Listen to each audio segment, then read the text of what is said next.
Toda historia tiene un origen, toda historia tiene un final, pero también cada cosa que vives tiene un origen y si tú lo encuentras vas a poder cambiarlo. También la versión a la que quieres llegar tiene un origen y la versión a la que quieres aspirar pero aún no puedes llegar también tiene una raíz. Si nosotros encontramos las raíces de eso que nosotros escondemos o con aquello que no hemos conectado, va a ser más fácil que podamos transformarnos. Yo soy Elisa Acevedo Díaz, soy médico cirujano, soy maestrante en psicoterapia transpersonal y coach de liderazgo certificada. Este podcast es mi regalo para mis hijas, para mi esposo, para mí misma, para mi familia, la historia de cómo me transformé, cómo encontré mi origen y cómo me permití despertar. Bienvenido a Orígenes. Hola, esta historia comienza conmigo. Orígenes es una palabra que etimológicamente de latín viene de origen, oriri o origo, que es nacimiento, brote. Y esto me permite proyectar hacia los demás la idea central de la transformación, tanto médica como emocional o terapéutica, incluso biológica, que tiene que ver con el hecho de conocer tu historia, conocer la historia de tu familia, de tus ancestros y cómo implica o cómo tiene un peso sobre ti en tu vida. Les voy a contar bastante y un poco de mi historia, tal vez en este capítulo abarquemos bastante y habrá otros donde poco a poco yo compartiré cómo me transformé, ¿ok? Entonces, hace aproximadamente 7 años yo estaba embarazada. Pareciese un embarazo normoevolutivo, todo normal. Tenía muchas náuseas, eso sí.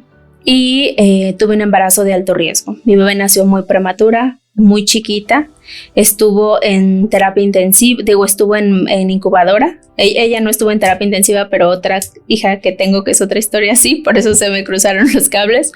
Pero hasta ese momento yo había creído que esa historia o esto que me había pasado ya era un fondo profundo. Me generaba mucha dolor, mucha insatisfacción el saber que no pude tener un embarazo normoevolutivo. Entonces mi bebé nació cuando tenía 7 meses, pesó 1,680 kilogramos y nos tocó trasladarla de un hospital a otro. Afortunadamente ella no tenía ningún tema de salud más que el solo hecho de crecer y desarrollarse. Ese proceso, como les comentaba, fue muy duro, que estuviera hospitalizada, estar en una silla con ella 18 horas seguidas, dándole calor, permitiendo que creciera. Y en ese momento yo había creído, lloraba, sentía mucha desesperación, desesperanza, me comparaba con otras personas. Para ese momento, yo un año antes ya había tenido el llamado de certificarme como coach. Me certifiqué como coach en una academia internacional que se llama Maxwell Leadership y afortunadamente ese primer llamado instintivo de conciencia fue el que me conectó con yo poder irme transformando y tener algunas herramientas. Ya había empezado a estudiar y entonces creo que eso me permitía tener este proceso con un poco más de sabiduría. Posteriormente, cuando mi bebé ya es dada de alta y aparentemente todo ya va a ser miel sobre hojuelas, un día viene la primer sacudida fuerte en mi vida, que estaba yo viendo la tele, recuerdo tener a mi bebé y cuando paso mi mano por mi cuello siento una canica.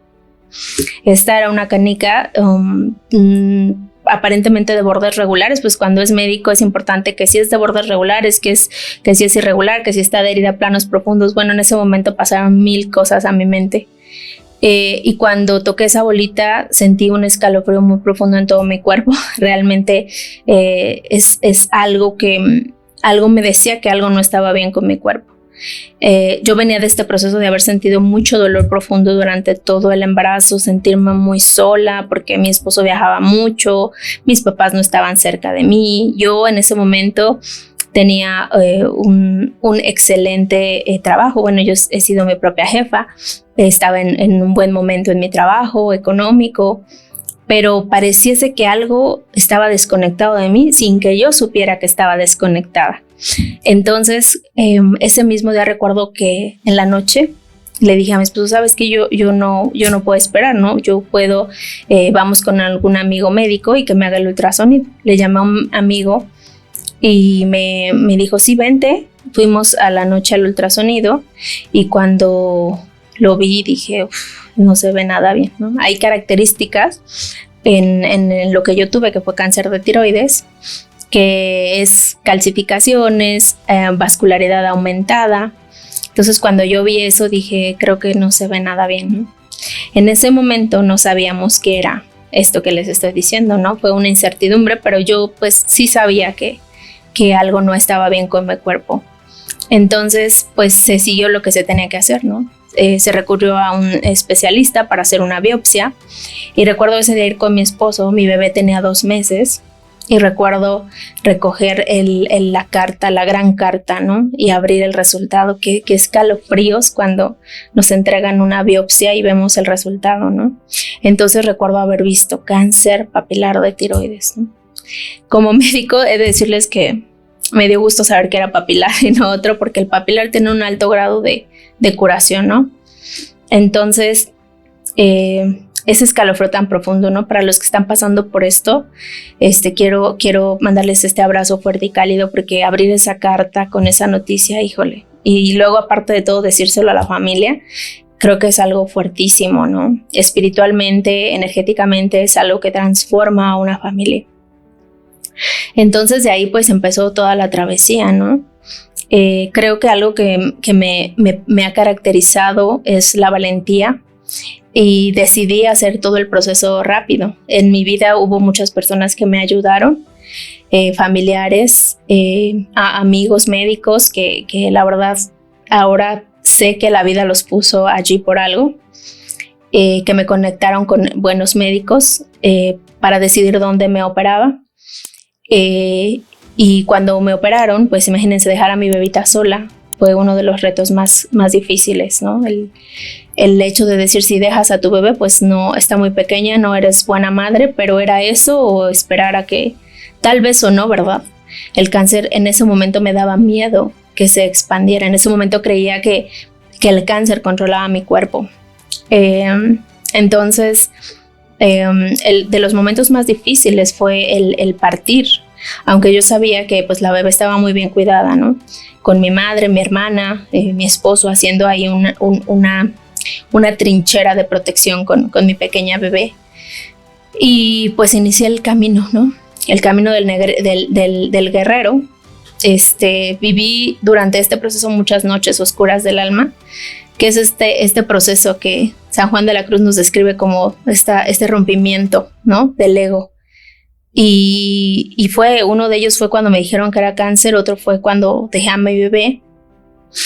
Y después cuando yo en este afán de decir, tiene que ser todo rápido para que esto no se siga expandiendo, pues entonces fue que decidí cirugía, después sigue una dieta sin yodo para que puedas tener la radiación. Y eso fue la cirugía el 13 de noviembre y para diciembre yo ya estaba en la radiación.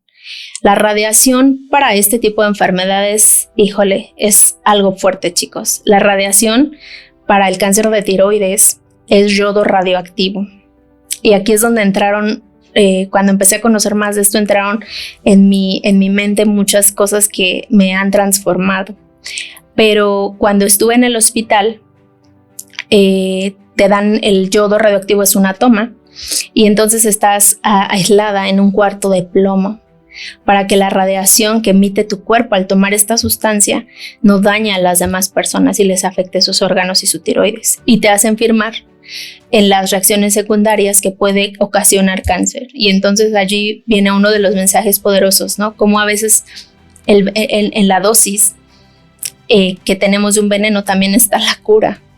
Y cómo el ser humano a través de todo lo que ha desarrollado es capaz de obtener cura con cosa que también puede ser un veneno. Entonces eso me impactó muchísimo. Yo estuve aislada en ese lugar una semana Y yo estaba aislada con una compañera de habitación, por decirlo así, ¿no? Estábamos en ese lugar, en el hospital, donde nos lo pusieron muy abajo de la planta baja, por decirlo así. Y pues ahí encontré una amiga, ¿no? Me llamaba mucho la atención cómo, viniendo de historias tan diferentes, ella no había conocido a su padre. Su madre era una mujer muy violenta, por lo poco que yo pude conocerla. Siempre la estaba humillando. En este proceso, pues después nos vimos y ella me contaba todo eso, ¿no? Yo no tuve como en ese momento las herramientas todavía de acompañarla a otro nivel espiritual, pero sí lo hice tal vez al nivel de compañerismo, de amiga. Y la pregunta que me hacía siempre, que rondaba mi cabeza, es cómo dos mujeres de historias totalmente diferentes llegamos al mismo lugar. No éramos diferentes estando ahí, realmente no éramos diferentes. Y eso me impactó mi mente, me abrió el mundo de todas las posibilidades. Dije, debe haber algo más en la vida de las personas, que no sea solamente la parte médica. Debe de haber algo más profundo, ¿no? El coaching es una herramienta sumamente valiosa. O sea, para los que hablan del coaching y no tienen el respeto por eso, sí entiendo que hay coach que no tienen todavía una formación para abordar temas profundos con el respeto que merece el paciente. Pero a mí el coaching pues me ha ayudado muchísimo, y en ese momento pues esa herramienta pues yo la obtuve para sostenerme, y de una u otra manera platicábamos, ¿no? Había una pequeña ventana que daba a la luna, y había luna llena en esos días. La luna pasó por varias transiciones y las dos platicábamos, ¿no? Nos decían que no podíamos estar cerca, pero pues al final las dos emitíamos muchísima radiación, y qué más así nos acompañábamos un poco, ¿no? Entonces me acuerdo que salíamos como al pasillo y de ahí veíamos la luna, y yo le preguntaba a ella, ¿no? Que cuál había sido esos momentos de su vida que ella cree que habían ocasionado esto, ¿no? Y ella me contó varias historias de su infancia, que por respeto pues obviamente no voy a compartir, pero historias profundas, historias de dolor, historias de abuso, de maltrato. Y yo pues la verdad fui una niña que no sufrí esos grados de maltrato, ¿no? Al contrario, tuve padres presentes, padres muy trabajadores, más sin embargo, sí debió de haber alguna historia que hizo que yo me transformara también y que pasara por eso. Entonces, después de que nos dan de alta, por decirlo así, en esa primera instancia, hay que aislarse más o menos por otros 21 días para que la radiación no dañe a los demás. Y más sobre todo, por ejemplo, a mi bebé, que era tan pequeña y que ya no pude darle pecho, solo se lo di 3 meses, porque pues la leche se elimina también por la leche, la radiación se elimina por la leche materna, pues obviamente no era correcto, ¿no? Entonces me fui a un hotel y ahí pasé los días que para todos son días familiares, ¿no? Diciembre, Navidad, Año Nuevo, y recuerdo mucho cuando ya veía otra vez la luna y recordaba a mi amiga qué había detrás de todo eso, qué había detrás de toda esa fragmentación de lo que yo estaba pasando, que ahora yo ya puedo llamarle que es cuando una de las tantas veces que Dios ha tenido la fortuna, o yo he tenido la fortuna de que Dios me ponga de rodillas para entender que algo no estaba bien, ¿no?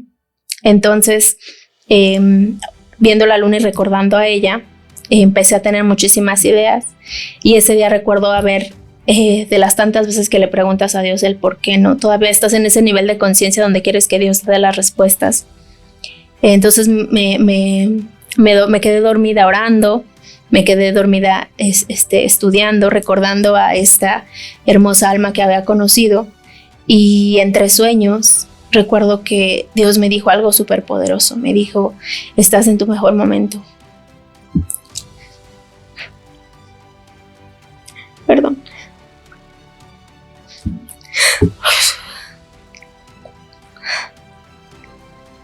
Tal vez no entenderías que cuando estás tocando fondo, Dios te diga que estás en tu mejor momento.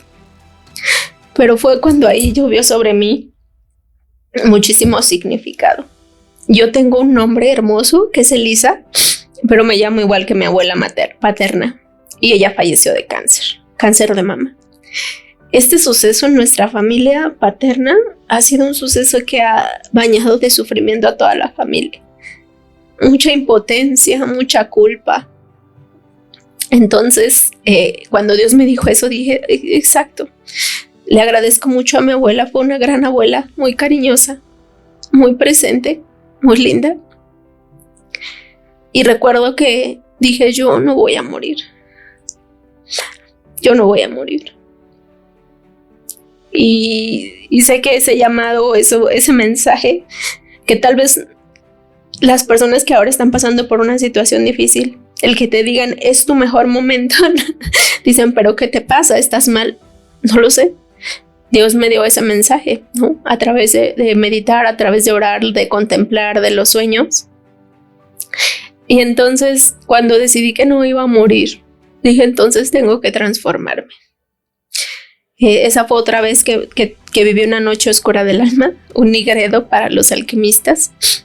Y después de ahí empecé a entender este proceso, ni siquiera como un reto, ¿saben? Hay un concepto muy hermoso que es la neutralidad, que es cuando te entregas a la vida y dejas de tener estas resistencias a lo que quieres ser, a lo que quieres controlar.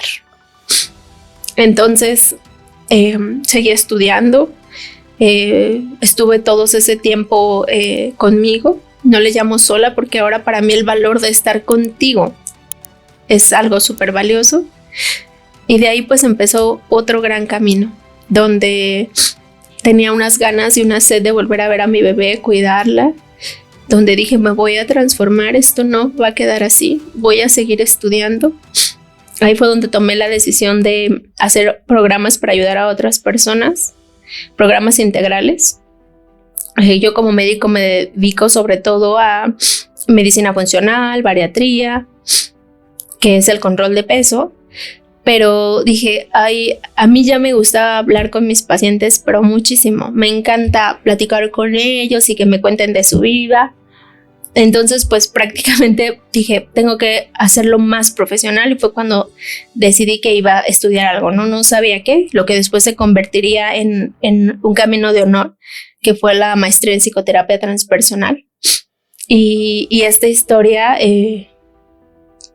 pues inició un nuevo camino de lo que sería en mi vida el desarrollo personal y el servir. Entendí que es importante ir hacia nosotros mismos, porque en ese momento tal vez en nuestra mente estamos volcados hacia los demás, en servir, en quedar bien, en ofrendar nuestro amor, pero no es genuino, sino que está disfrazado como de un ego de quiero servirte para que me sirvas. Y entonces cuando vivimos en esa energía, podemos otorgar amor, pero es un amor insaciable, está como perdido de esta esencia, porque lo que queremos es que el otro también nos sea útil y nos devuelva ese amor que nosotros le damos.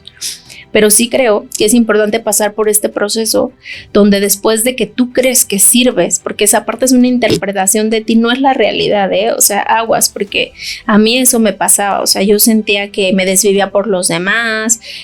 Crees que eres perfecto y realmente no, también eres controlador, también lastimas a las demás personas, eres soberbio, etc.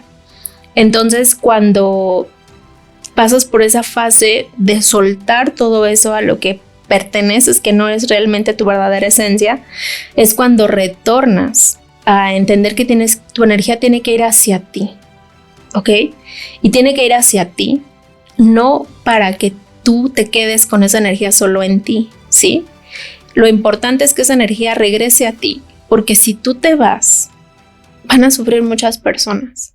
Si tú no te cuidas, si no cuidas tu salud, si no cuidas tu salud emocional, tú vas a bañar de dolor a otras personas. Las personas que sufren dolor generan dolor sobre otras personas. Y tal vez la persona que es ese patentador, yo le llamo, del dolor inconsciente, hace que otras personas vivan un dolor de otra forma, que ni siquiera él o ella es consciente de lo que está generando. Entonces, ir a ti significa que tú vuelves esa energía hacia ti para que después, cuando tú puedas transformarte en un ser más integrado, más sano, más congruente, más estable emocionalmente, más elocuente, puedas entonces volcarte hacia la verdadera esencia del ser humano. Para mí sanamos para servir, no sanamos para vivir en un ego espiritual o pseudoespiritual de decir yo tengo el control, yo tengo la sabiduría absoluta, porque eso no es real. De hecho, entre más dogmática sea una creencia, más herido está esa persona, más podemos saber que ese niño herido está vulnerable o está lastimado, porque el dogma va a proteger al ser humano de ese dolor. El dogma, de hecho, es como una red de apoyo que lo sostiene. Entonces, ahora que pude pasar por esta transición, pues fue muy, muy importante entender que todo lo que vivimos no es que tenga un para qué solamente o incluso un por qué, son experiencias que yo creo que mi alma y mi espíritu me ama tanto que de una u otra manera sabían que tenían que crearlo para yo salir de allí. ¿Ok? Tenía que salir de allí, de ese lugar, porque yo tenía tanto potencial que dar al mundo, tanto amor, tanta energía, que tenía que transformarme en otra versión de mí, más segura, más firme. Yo cambié mi identidad. Cambiar la identidad no es sencillo. Puedes cambiar tus hábitos, tus niveles de creencia, tus pensamientos, pero cambiar de identidad es como vivir varias vidas en esta vida. Es como ser varios yos en esta vida. Y eso pues evidentemente va a tener repercusiones sobre otras personas, ¿no? Entonces, esa es la primera historia de esta historia de mi vida. Va a haber más historias porque me gusta vivir la vida al máximo. Por eso creo que también cada vez me transformo más, porque de una u otra manera he podido averiguar cómo obtener lo que quiero. He de decirles que me volví a embarazar después del cáncer. Y esa es otra historia fuerte que después les contaré. Mi bebé, gracias a Dios, está viva, está conmigo, acaba de cumplir 3 años. Yo cumplí 40 apenas el 7 de abril. Y entonces dije, tengo ya que hacer mi podcast porque todo lo que he vivido no puede quedarse solo en mí. Hay que compartirlo con otras personas porque creo que eso es un regalo muy valioso desde mi muy humilde punto de vista y de lo que yo pueda aportar. Entonces, Orígenes es este regalo, como les comento, para todos los que amo, para todas las personas que en el camino me han ayudado, porque creo que uno no sabe cuánto amor ha engendrado hasta que te sientas a ver esas mieles de lo que has engendrado. Entonces, pues espero que esta historia haya sido algo que haya tocado tu corazón, tu alma y tu espíritu. Y pues aquí seguimos en este podcast. Bienvenidos a Orígenes.